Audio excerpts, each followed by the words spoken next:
Hey there, I am back with another deck review, and today we're going to be looking at Bicycle Matador from playingcarddex.com. Playingcarddex.com has done a lot of different decks to their name. Many of them released on Kickstarter, many of them just sold directly on their website. This one was one of the latter and was released on playingcarddex.com at the end of 2020. The deck itself is meant to celebrate the Matador, who's the hero of Spanish-style bullfighting. Bullfighting can trace its roots all the way back to the Romans, who did it during some of the early Olympic Games, but it's really kind of taken on a life of its own as part of Spanish culture. As part of the festivals that are held during part of the year, bullfights are a popular sporting event. Now, they've declined in popularity in recent years, mostly because of some of the animal rights concerns. I mean, the Matadors are actually maiming or killing bulls. Like, that's the whole goal of the practice. But still a significant cultural marker for the Spanish. But let's get into these decks and see how the sport is celebrated in playing card form. Now, it comes in two different versions. You have the black and the red version. They're very similar, but we'll talk through some of the differences. But let's start out looking at the black version of the deck.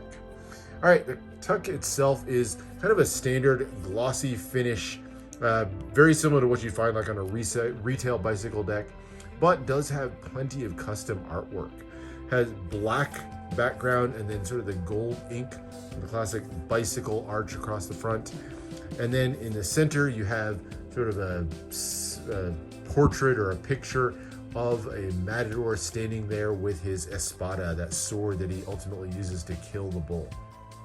Very classic, ornate Spanish-style garb that he's wearing. You can see all of those flourishes, and then some of those same flourishes are mirrored on the border that surrounds him, kind of that frame to the picture. You have Matador playing cards at the bottom in white ink, and that completes the front. So nice. Would have been nice with some like gold foil or some embossing, but obviously that would have kind of increased the price of the deck, but still like the artwork on the front here. On the sides, you got air cushion finish made in the USA, and the other side, United States Playing Card Company. A little bit of gold decoration around it, but definitely has the feel of a more retail deck to it. Bottom, you have ad copy, including for playingcarddex.com, as well as USPCC, who printed the deck, of course. And the top, it says limited edition poker size. Back gives you a little preview of the back design of the cards, and it's finished out with the standard USPCC black tuck seal, for the black matching the deck. As you open it up, a little bit more ad copy on the inner flap here, a couple of bulls on the smaller inner flaps, and nothing printed on the interior of the tuck. That's it. That is the tuck case. Nice, simple, for an inexpensive bicycle deck. I think it's, it does well in the artwork. All right, but let's look at the cards, and we'll start with the back design. Here it is. Just like we saw on the back of the tuck case, this is pretty much identical. You have those gold inks all the way through forming the design, so it's just gold against a black card background, and lots of different details going on here. Obviously, you have the two bulls' heads front and center, and then lots of ornate details, kind of these flowery elements, lots of different patterns, the large X formed across the back, finishing out with the gold and then black poker border around the edge. Really nice, super thin border around the edge, although I will say those thin borders do have a tendency to show off some of the lack of centering that you sometimes get with bicycle decks. But overall, nice design, a lot going on, but still kind of a very cohesive design that I think works well on the back of the cards. All right, so there's the back design. Into the cards themselves, and we'll start with the two jokers. As is interesting, it gets into something that maybe a lot of people don't know about bullfighting. It's not just a matador with a cape and sword that fights the bull. It's actually a three-stage process. 3 different stages, different types of fighters will enter the ring, and at each stage they're sort of injuring the bull, tiring the bull out before it's finally killed by the matador in the third and final stage. And the two jokers that you see here feature the picadors, who are kind of the stars of the first stage of the fight. You'll have these mounted fighters that'll be riding on horses, carrying these long pike spears, and you'll see them there holding them in their hands. And their goal basically is just to stab the bull, start to bleed the bull out, injure it, tire it out as they go. And so here you'll see them with the cloth draped over them, red and black, and then obviously wearing those classic bullfighter outfits as well. Nice patterning in the back with just sort of these lines going through, parallel lines running out. Gives you some interesting looks in the back. The red card has silver in the back and then gold in the back of the black card. And then you have the banners down the side with Joker, Joker, kind of reminiscent, I guess you maybe could say, of the cape that the Matador famously carries. So there's your two Jokers. Again, really nice artwork done on these. Love the styling on them. I think it really kind of captures the feel nicely. You also get a couple of other extra cards. You get, both of them are just gaff cards. One of them's a double facer, a queen of diamonds on one side, two of clubs on the other, and the other one's a double backer. Always nice to get some gaff cards. All right, now going into the aces. All four aces are kind of equal. There's no one power ace in this one. And the aces all celebrate the bulls. So kind of the antagonist, if you will, to the Matador. And so you get four different bulls featured on each one. Again, that beautiful hand-drawn artwork style. You can see those metallic inks glowing as you turn it as well. And then each one of them is framed in the back by their respective pips. So spades, diamonds, clubs, and hearts.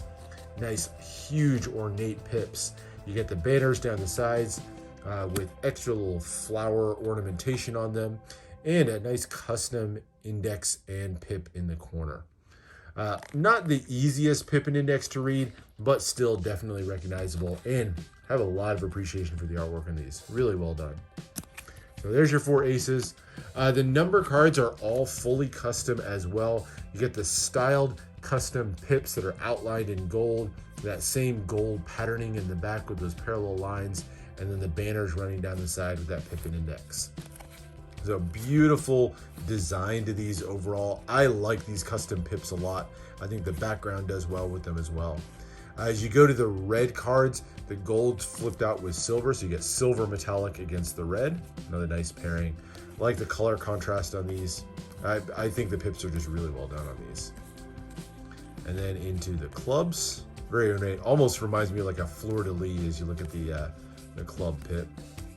And then into the hearts. Hearts are probably my least favorite. I think it's the least recognizable of them. Kind of has a weird, funky look to it, but still nice overall. All right, so that is the number cards. And finally, we get to the courts. And of course, the courts are going to celebrate a lot of the different elements of bullfighting. So for each rank, you're going to see a different one of the weapons that are used in various stages. And of course, what would a bullfighter be without his cape? The cape's what he uses to kind of attract the attention of the bull, and then he'll kind of flare it out of the way and give these really ornate moves to impress the crowd as he goes through. And so you get four different matadors, each holding the cape in hand.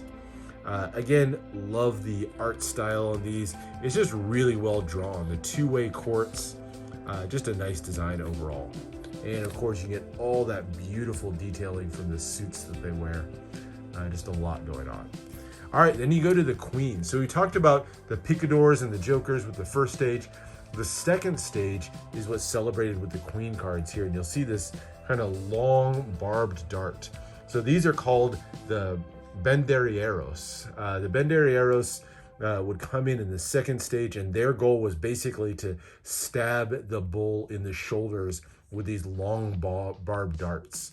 And so the queens here, female matadors were not terribly common, not unheard of, but not very common.